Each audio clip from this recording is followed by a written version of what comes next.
ಮುಖ್ಯಮಂತ್ರಿಗಳು, ನಮ್ಮೆಲ್ಲರ ಆಶಾಕಿರಣ, ನಮ್ಮೆಲ್ಲರ ಕಣ್ಮಣಿಯಾದಂಥ ಶ್ರೀ ಸಿದ್ದರಾಮಯ್ಯನವರೇ, ಅದೇ ರೀತಿ ಪ್ರಿಯಕೃಷ್ಣ ಅವರೇ, ಉಮಾಶಂಕರ್ ಅವರೇ, ಶಿವಣ್ಣ ಅವರೇ ಮತ್ತು ನಮ್ಮ ತುಷಾರ್ ಗಿರಿನಾಥ್ ಅವರೇ, ವೇದಿಕೆ ಮೇಲಿರ್ತಕ್ಕಂಥ ಎಲ್ಲ ಗಣ್ಯರೇ, ಇಲ್ಲಿ ಸೇರಿರ್ತಕ್ಕಂಥ ಎಲ್ಲ ಬಂಧುಗಳೇ, ನಮಗೆಲ್ಲ ಇವತ್ತಿನ ದಿನ ನಿಜವಾಗ್ಲೂ ನನಗೆ ಭಾಳ ಸಂತೋಷಕರವಾದಂಥ ದಿನ. ಯಾಕೆ ಅಂದರೆ ನಾವು ಡೆಲ್ಲಿಗೆ 85-86ನೇ ಇಸ್ವಿಯಿಂದ ಮೊದಲು ಶುರುವಾದಾಗ ಆ ಪಾಲಿಕಾ ಬಜಾರ್ ಅಂತ ಹೋಗಿ ಅಲ್ಲಿ ಹೋಗುವಾಗ ಏನೋ ಒಂದು ಸಂತೋಷ ಆಗೋದು. ಸರಿ, ಇದೇ ರೀತಿ ನಮ್ಮಲ್ಲಿ ಏನಾಗಿತ್ತು, ಪಕ್ಕದ ರಸ್ತೆಯಲ್ಲಿ ಎಲ್ಲಿ ಕಾರ್ಡ್ ರೋಡಿನ ಆ ಕಡೆ ರಸ್ತೆ ಇಂದ್ರಪ್ರಸ್ಥ ಹೋಟೆಲ್ ಪಕ್ಕದಲ್ಲಿ ಎಲ್ಲ ತರಕಾರಿ ಅಂಗಡಿಯವರು ಎಲ್ಲ ಇಟ್ಕೊಂಡಿದ್ರು. ಇಲ್ಲಿರೋರೊಬ್ಬರು ಹೋಗಿ ಹೈಕೋರ್ಟಲ್ಲಿ ಆರ್ಡರ್ ತೊಗೊಂಬಂದು ಅದನ್ನೆಲ್ಲ ಎತ್ತಿ ತಳ್ಳಿದ್ರು. ಆಗ ಈ ಕಡೆ ಬಂದು ಪಾಪ ಅವರೆಲ್ಲ ವಾಸ ಮಾಡ್ತಾಯಿದ್ರು, ತರಕಾರಿ ಇನ್ನೊಂದು ವ್ಯವಹಾರ ಮಾಡ್ಕೊಂಡಿದ್ರು. ಅವ್ರನ್ನೆಲ್ಲ ನೋಡಿದಾಗ ನಮಗೆ ಆಮೇಲೆ ಇಲ್ಲಿ ಏನು ನಮ್ಮ ದೊಡ್ಡ ದೊಡ್ಡ ಅಂಗಡಿಗಳೆಲ್ಲ ಇಟ್ಕೊಂಡು ಟ್ಯಾಕ್ಸ್ ಕಟ್ಕೊಂಡು ಟ್ರೇಡ್ ಲೈಸೆನ್ಸ್ ತೊಗೊಂಡು ಅವ್ರಿಗೂ ತೊಂದರೆ, ಜನ ಓಡಾಡೋದಕ್ಕೂ ತೊಂದರೆ, ಇವರೆಲ್ಲರ ತೊಂದರೆ ತಪ್ಪಿಸ್ಬೇಕು ಅನ್ನೋ ಉದ್ದೇಶದಿಂದ ನಾನು ಒಂದು ಸರ್ತಿ ಸಿದ್ದರಾಮಯ್ಯನವ್ರ ಹತ್ರ ಮುಖ್ಯಮಂತ್ರಿಗಳಾಗಿದ್ದಾಗ ನಾನು ಕೇಳಿದೆ, ಈ ಥರ ಒಂದು ಪಾಲಿಕಾ ಬಜಾರ್ ಅಂತ ಕಲ್ಪನೆ ಇಟ್ಕೊಂಡು ಮಾಡ್ತಾ ಇದ್ದೀವಿ ಸರ್, ನಮ್ಮೆಲ್ಲ ಸ್ನೇಹಿತರು, ನಮ್ಮ ಜಯರಾಮ ಮತ್ತಿತರೆಲ್ಲ ಹೇಳೋರೆ, ಇದನ್ನು ಮಾಡಬೇಕು ಅಂತ ಇದ್ದೀವಿ ಸರ್, ನನಗೆ ದುಡ್ಡು ಕೊಡಬೇಕು ಅಂತ ಹೇಳಿದೆ. ಅವರು ಆಗ ನಮಗೆ 400 ಕೋಟಿ ಕೊಟ್ಟಿದ್ರು ವಿಜಯನಗರ, ಗೋವಿಂದರಾಜ ನಗರಕ್ಕೆ. ಆ 400 ಕೋಟಿನಲ್ಲಿ 5 ಕೋಟಿ ಇದಕ್ಕೆ ಯೂಸ್ ಮಾಡೋದು. ಅದೇ ರೀತಿ ನಿಮಗೆಲ್ಲ ಗೊತ್ತಲ್ಲ, ಆ BGS ಗ್ರೌಂಡ್ಗೆ ಎಲ್ಲಿ ಗೋವಿಂದರಾಜ ನಗರದಲ್ಲಿ BGS ಗ್ರೌಂಡಿಂದ ಹಿಡಿದು ಇಲ್ಲಿ ಕನಕ ಭವನದಿಂದ ಹಿಡಿದು ಎಲ್ಲ ಅತ್ಯುತ್ತಮವಾದಂಥ ಎಲ್ಲ ಕಾರ್ಯಕ್ರಮಗಳಿಗೂ ನಮಗೆ ಆಗ ದುಡ್ಡು ಕೊಟ್ಟಿದ್ರು, ಗೊತ್ತಾಯ್ತು. ಆ ದುಡ್ಡಿನಿಂದ ಶುರು ಮಾಡಿದಂಥ ಒಂದು ಈ ಪಾಲಿಕಾ ಬಜಾರು ಭಾಳ ಸುಂದರವಾಗಿ ಬಂದಿದೆ.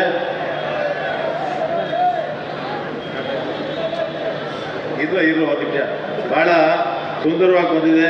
79 ಅಂಗಡಿಗಳು ಬಂದಿದೆ, 2 ಎಸ್ಕಲೇಟರ್ಗಳಿದೆ, ವಯಸ್ಸಾದವರು ಇಳಿಯೋಕ್ಕೆ ಬೆಳೆಯೋಕ್ಕೆ ಎಲ್ಲದಕ್ಕೂ. ನನ್ನ ಉದ್ದೇಶ ಏನಂದರೆ, ಗ್ರಾಹಕರಾಗಲಿ ಅಥವಾ ವ್ಯಾಪಾರಸ್ಥರಾಗಲಿ ಮಳೆ, ಚಳಿ, ಗಾಳಿ, ಬಿಸಿಲು ಇವೆಲ್ಲವನ್ನು ಸಹಿಸ್ಕೊಂಡು ಪಾಪ ಇಲ್ಲಿ ವ್ಯಾಪಾರ ಮಾಡಿಕೊಂಡು ಜೀವನ ಮಾಡ್ತಾಯಿದ್ರು. ಗ್ರಾಹಕರು ಅಷ್ಟೇ ವಿಧಿ ಇಲ್ಲದೆ ತಗೊಳ್ತಾಯಿದ್ರು. ಅಂಥವ್ರಿಗೆ ಏರ್ ಕಂಡೀಷನ್ ವ್ಯವಸ್ಥೆ ಮಾಡಿ ಸುಂದರವಾದಂಥ ಒಂದು ಪಾಲಿಕಾ ಬಜಾರ್ನ ಮಾಡಿದ್ದೀವಿ. ಅದಕ್ಕೆ ಕೃಷ್ಣದೇವರಾಯರ ಹೆಸರಿಟ್ಟಿದ್ದು ಕೃಷ್ಣದೇವರಾಯ ಪಾಲಿಕಾ ಬಜಾರ್ ಅಂತ ಮಾಡಿದ್ದೀವಿ. ಆ ಕೃಷ್ಣದೇವರಾಯ ಪಾಲಿಕಾ ಬಜಾರ್ನ ಇವತ್ತು ನಮ್ಮ ಸನ್ಮಾನ್ಯ ಮುಖ್ಯಮಂತ್ರಿಗಳು ಸಿದ್ದರಾಮಯ್ಯವರು ಬಂದು ಉದ್ಘಾಟನೆ ಮಾಡಿಕೊಟ್ಟಿದ್ದಾರೆ. ಅವರಿಗೆ ನನ್ನ ಅನಂತ ಕೃತಜ್ಞತೆಗಳು. ಅದೇ ರೀತಿ ನಮ್ಮ ಡೆಪ್ಟಿ CM ಅವರು ಬರಬೇಕಾಗಿತ್ತು. ಅವರು ಬೇರೆ ಕಾರ್ಯಕ್ರಮ ಅಂದರೆ ಸ್ವಲ್ಪ ಕಾಶ್ಮೀರ ಕಡೆ ವೈಷ್ಣೋದೇವಿ ಕಡೆ ಹೋಗೋ ಕಾರ್ಯಕ್ರಮ ಇದ್ದಿದ್ದರಿಂದ ಅವರು ಬರೋಕ್ಕಾಗಲಿಲ್ಲ. ಸಿದ್ದರಾಮಯ್ಯನವರೇ ಬಂದು ನಮಗೆ ಎಲ್ಲ ಕೆಲಸನ ಮಾಡಿಕೊಟ್ಟಿದ್ದಾರೆ. ಸಿದ್ದರಾಮಯ್ಯನವರಿಗೆ ನಮ್ಮ ಅನಂತ ವಂದನೆಗಳು ಸಲ್ಲಿಸ್ತಾ, ಮತ್ತೊಮ್ಮೆ ನಮ್ಮ ಕ್ಷೇತ್ರಕ್ಕೆ ಬಂದು ನಮ್ಮ ಪಾಲಿಕಾ ಬಜಾರ್ನ ಉದ್ಘಾಟನೆ ಮಾಡೋಕ್ಕೆ ಬಂದು ನಮಗೆಲ್ಲರಿಗೂ ಮಾರ್ಗದರ್ಶಕರಾಗಿ ಬಂದಿದ್ದಕ್ಕೆ ಮತ್ತೊಮ್ಮೆ ಅವರಿಗೆ ಕೃತಜ್ಞತೆಗಳನ್ನ ಹೇಳಿ, ಇನ್ನು ಮುಂದೆ ಸಿದ್ದರಾಮಯ್ಯನವರು ಒಂದು ಉದ್ದೇಶ ಮಾತಾಡ್ತಾರೆ ಅಂತ ಹೇಳಿ ನಮ್ಮ ಮಾತು. ಪ್ರಿಯ ಶಾಸಕರು, ಮಾಜಿ ಮಂತ್ರಿಗಳು ಆದಂಥ ಕೃಷ್ಣಪ್ಪನವರ, ಪಕ್ಕದ ಗೋವಿಂದರಾಜನಗರ ಕ್ಷೇತ್ರದ ಶಾಸಕರಾದಂಥ ಪ್ರಿಯಕೃಷ್ಣ ಅವರ, ಕಾಂಗ್ರೆಸ್ಸಿನ ಮುಖಂಡರಾದಂಥ ಶ್ರೀ ಶಿವಣ್ಣ ಅವರ, ಅಪರ ಮುಖ್ಯ ಕಾರ್ಯದರ್ಶಿಗಳು, ನಗರಾಭಿವೃದ್ಧಿ ಇಲಾಖೆಯ ಕಾರ್ಯದರ್ಶಿಗಳು ಆದಂಥ ಶ್ರೀ ಉಮಾಶಂಕರ್ ಅವರ, ಖ್ಯಾತ ಹಾಸ್ಯ ನಟ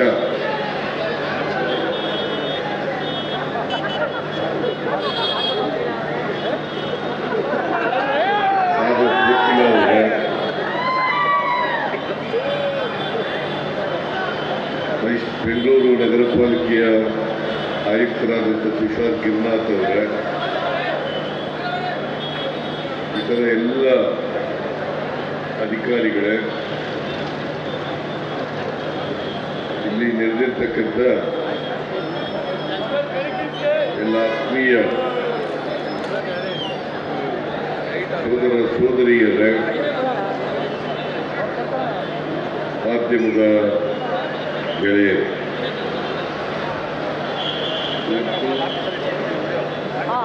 ಶ್ರೀ ಕೃಷ್ಣದೇವರಾಯ ಪಾಲಿಕೆ ಬಜಾರನ್ನು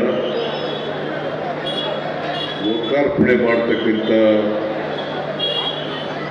ಕೆಲಸವನ್ನು ನಾವೆಲ್ಲರೂ ಕೂಡ ಮಾಡಿದ್ದೇವೆ.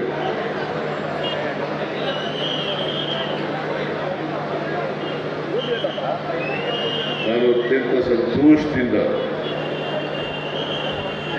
ಈ ಕಾರ್ಯಕ್ರಮದಲ್ಲಿ ಭಾಗವಹಿಸಿದ್ದೇನೆ. ಮಾನ್ಯ ಕೃಷ್ಣಪ್ಪನವರು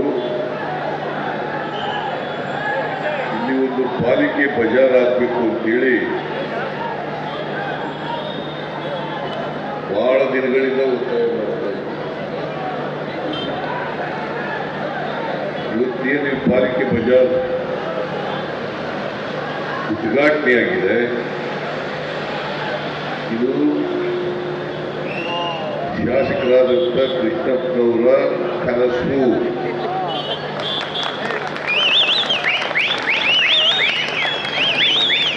ನನಗೆ ಈ ಥರ ಒಂದು ಪಾಲಿಕೆ ಬಜಾರನ್ನು ಮಾಡಬೇಕು, ಇಲ್ಲಿ ಬಹಳ ಜನ ಬೀದಿ ವ್ಯಾಪಾರಸ್ಥರು ಚಳಿ, ಮಳೆ, ಬಿಸಿಲು ಇವನ್ನ ತಡ್ಕೊಂಡು ವ್ಯಾಪಾರ ಮಾಡ್ತಾ ಇದ್ದಾರೆ. ಅವ್ರಿಗೆ ಒಂದು ಕಡೆ ವ್ಯಾಪಾರ ಮಾಡಲಿಕ್ಕೆ ಸ್ಥಳಾವಕಾಶವನ್ನು ಒದಗಿಸಿಕೊಡ್ಬೇಕು ಅಂತೇಳಿ ನನಗೆ ಮೇಲಿನ ಮೇಲೆ ಒತ್ತಾಯವನ್ನು ಮಾಡ್ತಾ ಇದ್ದಾರೆ. ನಾನು ಹಿಂದೆ ಮುಖ್ಯಮಂತ್ರಿ ಆಗಿರುವಾಗ 2017ರಲ್ಲಿ ಈ ಪಾಲಿಕೆ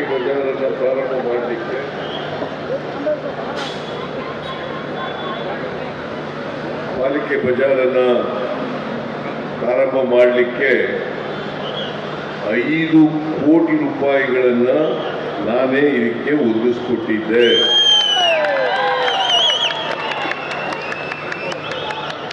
ಕೃಷ್ಣಪ್ಪನವರು ಒತ್ತಾಯದ ಮೇರೆಗೆ 5 ಕೋಟಿ ರೂಪಾಯಿಗಳನ್ನು ಕೊಟ್ಟಿದ್ದರು. ಇವತ್ತು ನಾನೇ ಇದಕ್ಕೆ ಚಾಲನೆ ಕೊಟ್ಟು ಉದ್ಘಾಟನೆ ಮಾಡ್ತಾ ಇರ್ತಕ್ಕಂಥದ್ದು ಅತೀವ ಸಂತೋಷವನ್ನು ಉಂಟು ಮಾಡಿದೆ.